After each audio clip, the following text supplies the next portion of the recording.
ওরে মনা যৌবনটা বৃথা গেল ছায়া দেখ। কিরে বাতেন বউর তোলেতে সুইডাইতে পারলা? কুইসা মুরগির মতো তো বউর পিছনে পড়ে থাও। বউ চুড়ি দিল? তোর বেটা একটা কথা কইলি বেটা, বউলে হাতে তোলা যেমনি উড়ামো হেমনি উড়বো।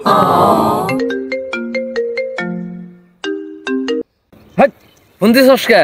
দেখছস বাইরে হইছি এক বন্ধু বান্ধব লগে একটু আলাপ আলোচনা করতেছি, মিটিং করতেছি, এখানে ডিস্টার্ব করতেছে। আর ফোন দিবি না, বারবার তুই আরেকবার ফোন দিস। বাইরেতে আইয়া কিন্তু আড্ডুকুটি ভাঙ্গে ঘোরা ঘুরে গেলাম। আর ফোন দিবি না, খবরদার ফোন রাখ।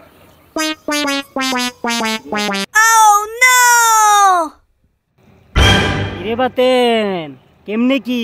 তুই তো বউরে ভালোই কন্ট্রোল করতেছিস বেটা।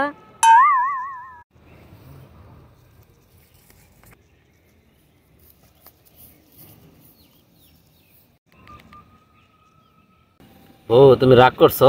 রাগ করো না, বন্ধু বান্ধব আসলে তো একটু বাট লইছি, কাপড় চাপড় ভিজা রাখছে না, ভিজা রেখে আয়া ধুয়ে দিমনি, শরীরটা টিপে দিমনি। রাগ করো না জানো? হ্যাঁ ঠিক আছে, বাসায় এলি। হ্যাঁ রাগ করো না। तेरा क्या होगा कालिया? এই তোর বউ কন্টেলিং